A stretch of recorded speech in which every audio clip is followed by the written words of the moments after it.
My name is Nicole. I'm 32 years old and live in a small town about a 50-minute drive from Boston.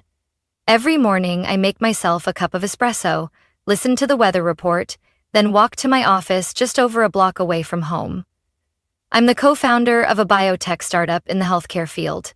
A job that's not easy to explain, especially to people who think office work just means data entry all day. My family never understood what I do, or maybe they never really cared to.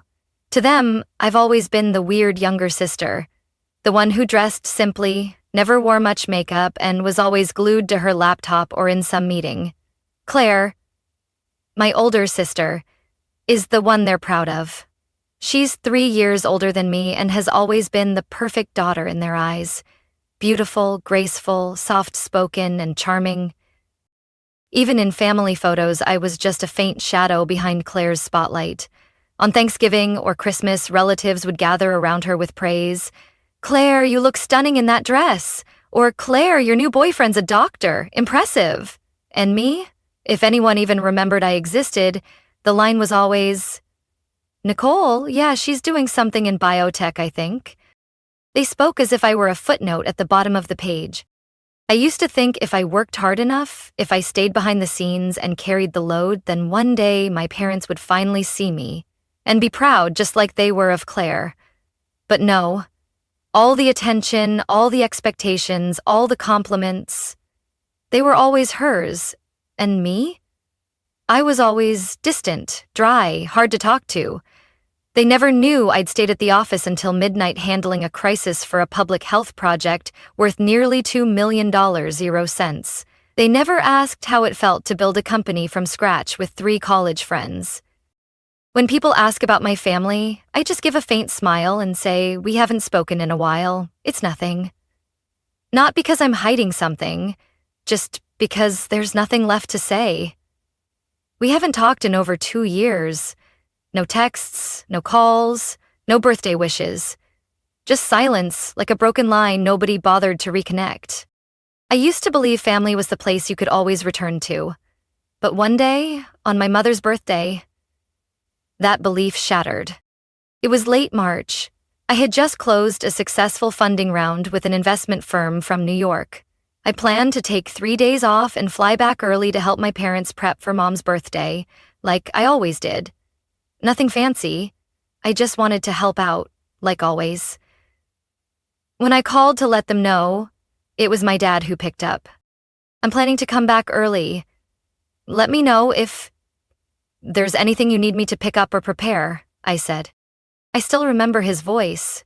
Not angry, just strange. A short pause, then he cleared his throat. "Nicole, if possible, don't come home this year." I froze for a second, thinking maybe he was worried I was too busy with work. "It's okay, Dad. I've already cleared my schedule. I really want to be there."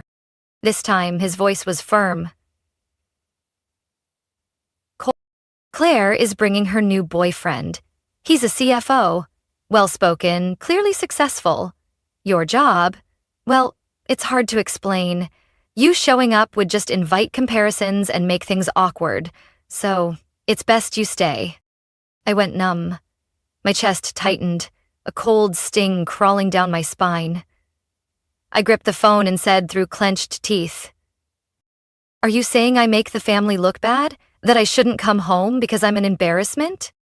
He didn't take it back. In fact, he doubled down. "If you insist on coming, then don't call me your father." Then he hung up. No hesitation, no second thoughts. My apartment went eerily quiet. The espresso cup in my hand had gone cold. I stared into the empty air like the world had cracked open with a single sentence. I didn't cry. I just sat there. And for the first time in my life, I realized something. I was no longer part of the family I had tried so hard to hold together. I sat there in my familiar armchair by the window, early spring sunlight pouring through the white curtains, unable to warm the chill inside me. My father's words echoed again, clear and final. "If you insist on coming, then don't call me your father." I looked down at my hands. My fingers trembled, not from anger but from something deeper, the breaking point. I had always thought that even if I'd never be loved like Claire, at least I was still their daughter. Turns out, I wasn't. I stood up and walked to my desk. Without hesitation, I opened my laptop and logged into my banking app. For over 2 years, I'd been sending money to my parents every month, covering their electric bill, water, internet, even cable. Nearly $600, 0 cents a month, not counting the extra I'd send when Mom said the fridge broke down or Dad's car needed work. They never asked if I could afford it.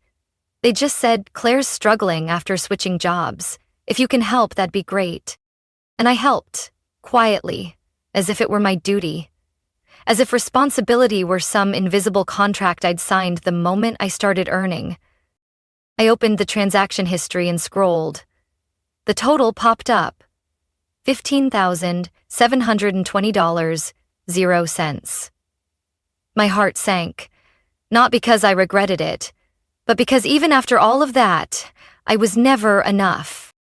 I hovered over each bill: electric, water, internet. Click. Then another. Notifications popped up. Auto payment canceled successfully. No alarms, no warnings, just silence. Just like how I'd always existed in my family. That night, I couldn't sleep, not because I was angry, but because I kept thinking about how everything unfolded. About what my father said. About how my entire family was willing to cast me aside just to impress Claire's new boyfriend, a man I hadn't even met. I'd been compared all my life, but this was the first time I was publicly rejected. As if my existence was an inconvenience. Mom's birthday came quickly. I didn't call. I didn't send a card. I didn't post anything online, not out of spite, but because I couldn't pretend anymore.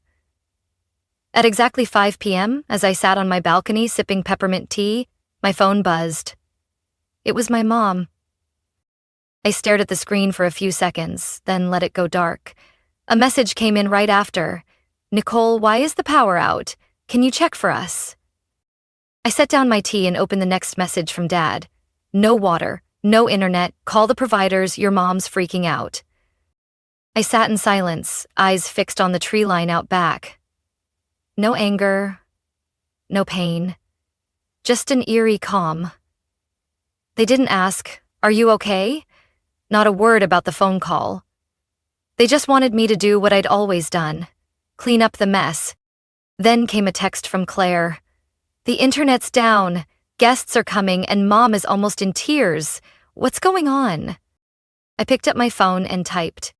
3 weeks ago, Dad told me if I insisted on coming home, I shouldn't call him my father. I'm just doing what he asked. If this is inconvenient, maybe find someone you're not ashamed to introduce. I didn't send it. I deleted it. Not because I regretted it, but because I knew no matter what I said, they'd only hear what suited them. I set the phone down, leaned back in my chair, and closed my eyes. My little apartment was still and quiet. No complaints, no judgmental looks, no demands. The next day, Claire left a voicemail. "Mom's been crying since last night. Do you know how important yesterday was? My boyfriend met the family for the first time, and everything got ruined. You're so selfish." I listened to the whole message, then turned off my phone. For years, I hadn't been selfish enough. Now it was time. I opened my work email and checked the weekend operations report. One subject line stood out. "New Jersey staff transfer to Boston. Awaiting approval." I opened the attached list, skimmed through the names, and then I stopped. Liam Prescott. That name made my heart skip a beat. I remembered it, because just 3 days ago, my mother had mentioned it. Claire's boyfriend, Liam, works at a major corporation. I squinted at the file. Current position, Head of Finance, New Jersey branch, transferring to Boston HQ. Approver, Nicole Warren, co-founder. I let out a small laugh. Just a reflex. The world was smaller than I thought, and I knew what was coming had only just begun. I sat still in front of my laptop, hand resting on the mouse, my chest hollow, as if someone had taken a piece of my memory I'd clung to for too long. Nearly $16,000, 0 cents. Every cent of it paid by me, month after month, without reminders, without delays. And yet, not once had they said, "Thank you." Not once. I scrolled back through the payment list, the same lines repeating. $192.48, my electricity. $136.72, my water. $248.50, my internet and cable. Month after month, like I was their unpaid family accountant. Unseen, unacknowledged, forgotten. I remembered the last phone call with my mom about a year ago when she called around midnight just to say, "Nicole, the bathroom pipe burst. Can you call someone? Claire's on vacation with her boyfriend. You're the only one left." You're the only one left. It sounded harmless, but it was a bitter truth. I wasn't loved like a daughter. I was just the solution when the ones they truly cared about didn't show up. And now, being told not to come home because my presence didn't look good, I finally understood.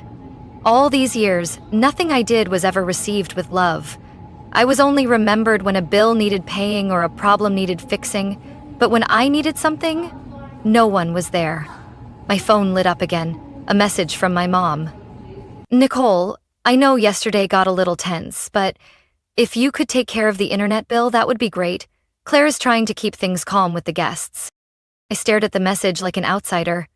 No apology, no mention of the cruel rejection from my father. Just another request, like always. I set the phone down without replying. I stepped outside onto the porch, sitting in the wooden chair under the fading April sun.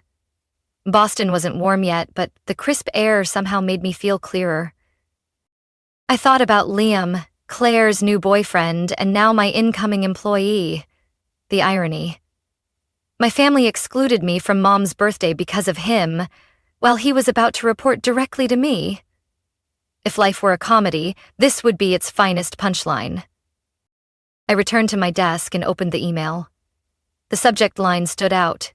New hire confirmation, Liam Prescott, transfer to Boston office. I clicked on the profile. Everything matched. Age, experience, degrees. A polished resume. Exactly the kind Claire would go for. Educated, established, charming on paper. I looked at the attached photo. Something familiar. Then I remembered. We'd briefly met at a conference about 6 months ago. He shook my hand and politely called me co-founder Warren, but neither of us made the connection. Or rather, I never cared enough about Claire to know who the man beside her was. Now I had a choice. Approve the transfer, or deny it. But I knew I didn't need to do anything. Life had already written the perfect script. I just needed to sit back and see what would happen when Claire found out her boyfriend reported to the sister who embarrassed the family. The next day, Liam arrived at the office. He stepped into mine with a folder, his face slightly tense. When I looked up, his eyes paused on me, then widened in shock. "Nicole?" he asked softly. I smiled faintly, calm and composed. "Welcome to Pacific Genomics. I'll be reviewing the entire financial plan for this quarter. I look forward to working with you." Liam froze. His face flushed, then turned pale. No one in my family knew I co-founded this company. No one had ever asked what I really did. They just assumed I was some low-level desk worker. I said nothing more, just slid the contract toward him. Liam took it and quietly left the room. I leaned back in my chair. I wasn't happy. I wasn't sad. I just felt like the wheel had finally turned. And this time, I didn't have to say a word. The truth had spoken for itself. The morning of my mother's birthday, the Boston sky was unusually gray. A thick fog hung in the air, making everything look blurred, like the world itself was bracing for something to unravel. I poured myself a strong black coffee, sat by the window, and stared at the empty yard. I didn't plan to do anything. No texts, no calls, no birthday post. I just wanted things to play out exactly as they were, without me. At 9 a.m., my phone buzzed. First message from Mom. Nicole, sweetheart, I think the power's out. Can you check for us? It's an important day. I placed the phone face down on the table. Same tone. Sweet, gentle, like nothing had ever happened. Like I hadn't been told by my father that I embarrassed the family and shouldn't show up. 15 minutes later, a second message. This time from Dad. Still no power. Water's not running either. Is something wrong with the payments? Call the provider now. Short, cold, no concern, no mention of me being excluded from the party. Just a command, like I was still their logistics manager. I sighed. For 2 years, I'd never missed a single payment. Electricity, water, internet, cable. I canceled them all, one by one, the night my father hung up, and severed everything, because I was hard to introduce. And now, on the very day Claire was introducing her boyfriend to the family, the house was in chaos. No electricity, no water, no internet. Exactly as expected. By 11 a.m., the messages came flooding in. Mom, Nicole, please, I'm begging you. Guests are arriving, can you just help this once? Dad, no electricity, we can't cook. Where are you? Take care of this now. Claire, seriously, Nicole, today is special. Mom's about to cry. There's no internet, I can't call anyone. I'm losing it here. Can you stop being selfish? I leaned back. My coffee had gone cold. The texts didn't make me feel vindicated. They didn't satisfy me. All I felt was emptiness. A quiet, unwavering emptiness. Then the phone buzzed again. A video call from Aunt Sharon, the only person in the family who still sent holiday messages, even if I rarely responded. I hesitated, then answered. Her old kitchen came into view, lit only by a phone flashlight. She looked tired, eyes slightly red. Nicole, she said softly. Your mom's in a panic. The house is dark, everyone's running around, and no one knows what to do. I said nothing, just looked at her. She paused, then added, not accusing, not defending. What happened? You've never missed your mom's birthday. I know you have your reasons, but say something. I took a deep breath, keeping my voice steady. My dad said I made the family look bad, told me if I insisted on coming, I shouldn't call him my father anymore. What do you think I should do after that? Aunt Sharon froze. Her face changed in an instant.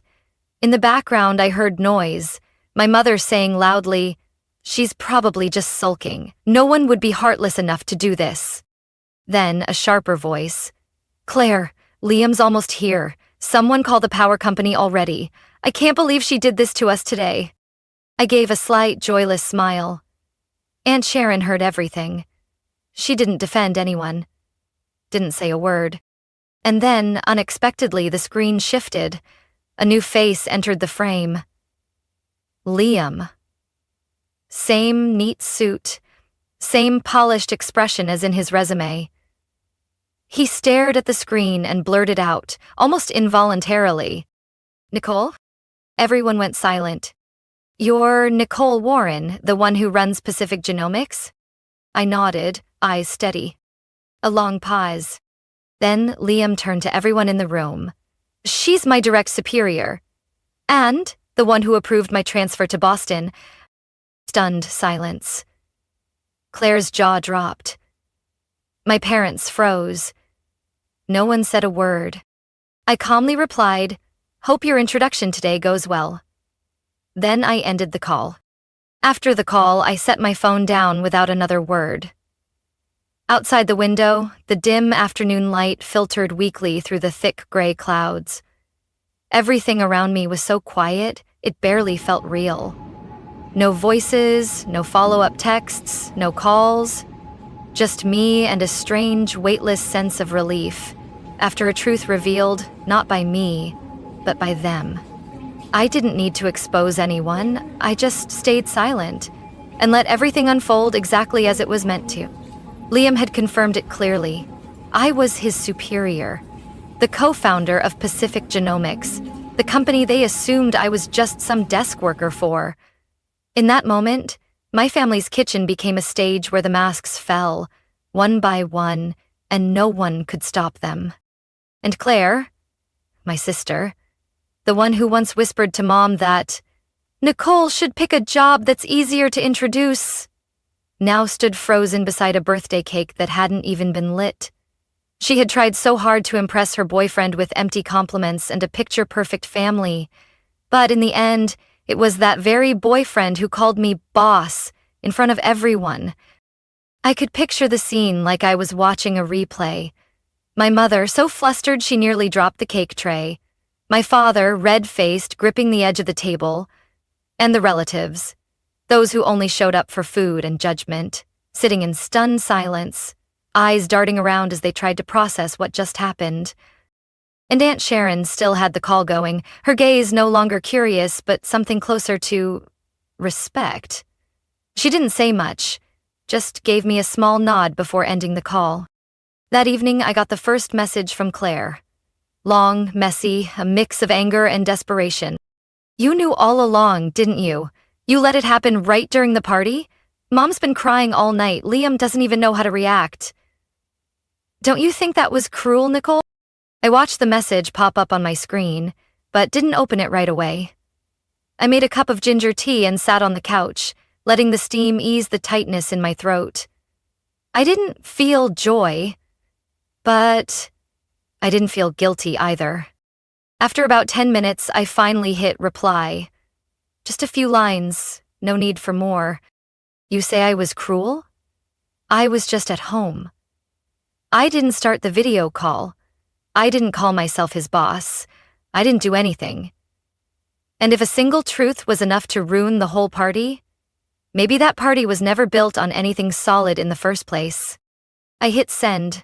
I wasn't waiting for a reply. Half an hour later, my phone buzzed again. This time, it was my mom. The message was short. I never expected you to choose this way to get back at the family. I closed my eyes and leaned back in my chair. Get back? Is that what they thought this was? I just remembered being shut out of a family event, having my role as a daughter dismissed because my job wasn't impressive enough. I remembered quietly paying dozens of bills over 2 years without a single check-in. I remembered trying so hard to be accepted, to be loved, and now I was done trying. Around 10 p.m., I got an email from Liam. Nicole, I'm sorry I didn't know sooner. I truly respect you for your work and for the way you stayed silent today. I've never felt more ashamed, but not because of you. I read it, then replied slowly. Liam, you don't need to apologize. Everyone is responsible for how they choose to see others. And don't worry, I never bring family matters into work, but I hope you understand now. Sometimes silence is the greatest strength. I clicked send, turned off my screen, and placed the phone face down on the table. Tomorrow, I'd still go to the office like usual. There would be reports to review, meetings to prepare for, and a world still turning outside. Only now there was one difference. Starting today, the ones who once dismissed me, finally knew who I was. And without a single shout, without any accusations, I had made them go silent. The next morning, as I walked into my office, sunlight filtered through the glass panels, casting a warm golden glow across the room. The air was calm, as if the universe had given me a few quiet minutes to breathe before the day's noise returned. I sat at my desk, powered on my computer, and opened my email as usual. In the priority inbox, there was one unread message. Sender, Liam Prescott. I clicked it. Subject, apology. And goodbye. Nicole, I don't know where to start, but after last night I couldn't sleep. I've been thinking. What happened probably shouldn't have happened in front of so many people, but at the same time, I feel a strange sense of clarity, especially about you. I'm not ashamed that you're Claire's sister. I'm ashamed that I didn't see her true self sooner. I can't stay in a relationship where basic respect doesn't exist. As of today, I'm ending things with Claire. Thank you for staying silent yesterday. And thank you for the way you lead. Quiet but strong and fair. Liam. I read it twice, then leaned back in my chair. I wasn't happy that Claire got dumped. I just felt something. Right. Like for the first time, someone outside finally saw what I'd been living with for years. The things I was told I was too sensitive about, or too cold for staying quiet about. I didn't reply. There was no need. But about 2 hours later, as I was reviewing the financial summary from the finance team, my phone lit up. A message from Claire. Nicole, I know you're busy, but please, can you talk to Liam for me? He's misunderstanding everything. I looked at the message, calm and unmoved. I didn't reply right away. Less than 5 minutes later, another message came through. You're his boss. You have influence. If you say something, he'll reconsider. I stood up and walked over to the window, gazing down at the busy street below. All those years, I had wished for just one message from Claire checking in when I was hurting, one word of encouragement when I failed. But there was nothing. And now that her relationship had crumbled, the person she turned to was me. Not to apologize, but to fix it. I returned to my desk and typed, Liam didn't leave because of anything I said. He left because of who you are. And maybe for the first time, he really saw it. Claire didn't reply immediately, but about an hour later, a new message arrived. You're right. But I really don't want to lose him. I'll change this time, please. Just this once. I didn't respond, not because I was angry, but because I was past the point of explaining. When I left the office that evening, the early spring breeze was still chilly, but the sunset cast a deep orange glow across the rooftops. I walked to the parking lot slowly, without hurry, without worry. Maybe for the first time in years, I felt light. I hadn't sought revenge. I had simply lived my truth and let the rest reveal itself. Claire had brought this ending on herself, and Liam, once dazzled by the facade of a perfect family, had finally seen the foundation beneath, the one I had lived on most of my life. That night, I played an old playlist, the kind of music that used to make me feel invisible during my early startup days. But tonight, the melodies sounded like a quiet affirmation. I had stepped out of the shadows. Not by yelling, but by standing firm. And that's what Claire, or anyone else in my family, had never seen coming. I didn't need validation anymore. I just needed to be myself and live what I truly deserve. About a week after things calmed down, on a rare Sunday afternoon when I decided not to touch my laptop, the doorbell rang. I wasn't expecting anyone, and I almost ignored it. But something made me glance through the peephole. My parents were standing at the gate. I stood still for a few seconds, letting my mind catch up with what I was seeing. My mom held a small bag, her face tired. My dad had his arms crossed, his eyes less stern than during our last call, but still carrying that usual hardness. I opened the door. Said nothing. Hi, honey, my mom said first, her voice raspy like she'd just gotten off a long flight. Can we come in and talk for a bit? I silently stepped aside to let them in. No hugs, no warm greetings, just a heavy silence stretching from the hallway to the living room. I poured some water, set down 2 glasses, and sat across from them. My mom glanced around the apartment, simple, tidy, and completely untouched by any presence of my parents. My dad spoke first. About your mom's birthday, I said some things I shouldn't have. I stayed quiet. He looked at me, then continued, slower this time. Maybe we've been a little hard on you. Claire's been a mess since the breakup, and your mom's been crying nonstop, so we wanted to sit down and talk like a family. I still said nothing, just nodded slightly. I wanted to see where they were going with this. I was used to the long build-up before they got to what they really came for. Just as I expected, my mom jumped in right after. Well, we actually have a proposal. She hesitated, then placed the bag on the table and pulled out a printed sheet. We've thought it through. You're stable now, your job is great. If possible, we're hoping you could help us with a monthly contribution, around $2,000.00. Just enough to cover living costs, insurance, and some retirement savings. I looked up at her. $2,000 a month? My dad jumped in, as if afraid I'd misunderstand. It's not much for someone in your position. We're family, Nicole. I sat up straighter and kept my tone steady. What about Claire? My mom hesitated. She's not doing well after the breakup. She's down. Work's not going great. We can't pressure her. I let out a soft laugh, not out of bitterness, just because it was all so familiar.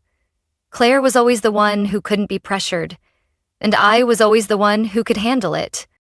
I looked directly at them. If Claire agrees to contribute her part, $1,000.00 a month, I'll cover the other half. If not, I'll need a legal contract, one that clearly states when you both pass, all assets, including the house, will belong to me. Silence filled the room. My father furrowed his brow, his face flushing red. Are you seriously giving your own parents conditions? I didn't blink. Not conditions, principles. I already spent nearly $16,000.00 on this family over 2 years without anyone ever acknowledging it.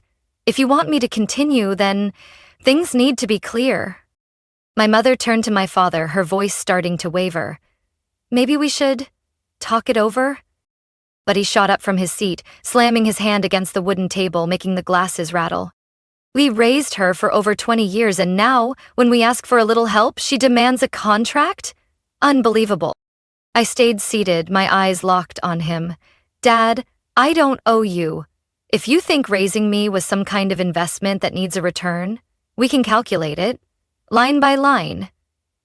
But I won't pay for it with silence anymore. He looked like he wanted to argue, but froze, lips pressed tight. My mother stood up and gently tugged at his arm. Let's go. I stood too, walking them to the door. No hugs, no goodbyes. When the door closed behind them, all that remained was the soft breeze drifting in from the balcony. In that stillness, I knew another chapter had ended, and this time I was the one who wrote the final line. After that day, my parents never reached out again. No calls, no messages, no accusations, not even an apology for the outburst that had hit my home like a storm.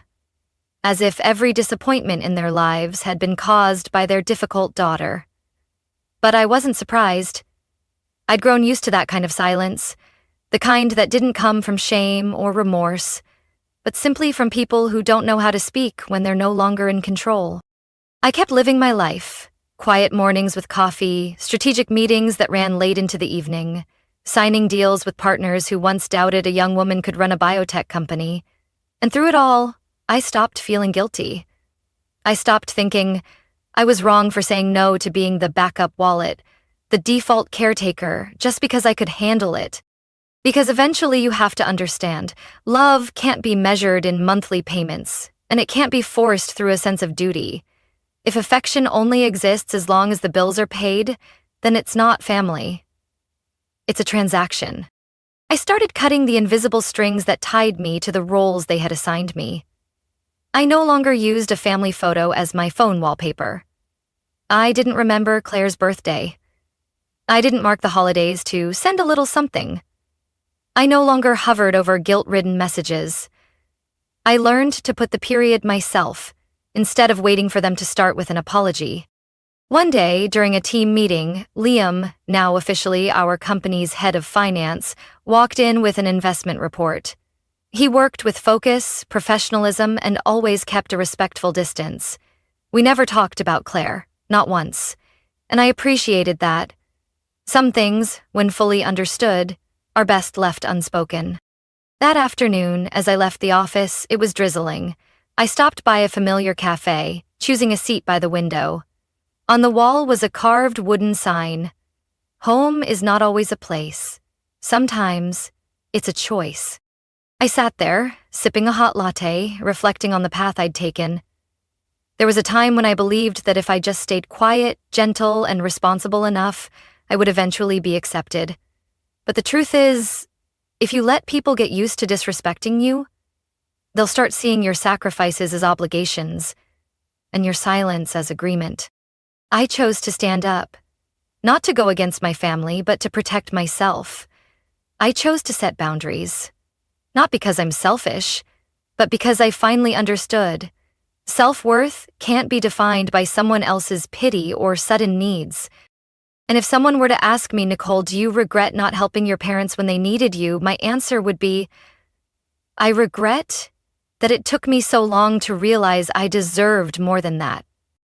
Because real family is where you're seen as a whole person, not a wallet, not a stand-in, not the fallback plan for people who always put you last. I know my story might be hard for some people to accept. In our society, refusing family duty is often seen as ungrateful. But try stepping into my shoes. The daughter who was shut out for not being polished enough to introduce. The one who paid tens of thousands in silence and never once heard, "Are you okay?" I didn't choose family in the traditional sense. I chose myself. What about you? Do you think I was too cold? Or did I finally learn how to love myself at the right time? Share your thoughts in the comments, because sometimes your story might be the light someone else needs when they're struggling between duty and freedom. And if you've ever felt alone in your own family, believe me, you're not. Nicole's story is a powerful reminder that no one is obligated to sacrifice themselves for a relationship that only carries the label family but lacks respect. When you learn to set boundaries, choose self-love, and stop letting your kindness be taken for granted, that's not selfishness. That's growth. Nicole didn't seek revenge. She chose dignified silence to reaffirm her worth. And sometimes the firmest action is the very first step to real peace. What do you think of Nicole's choice? Was she too harsh? Or was she simply protecting herself after years of being hurt? Share your thoughts below, and don't forget to follow the channel for more deep and meaningful stories about family.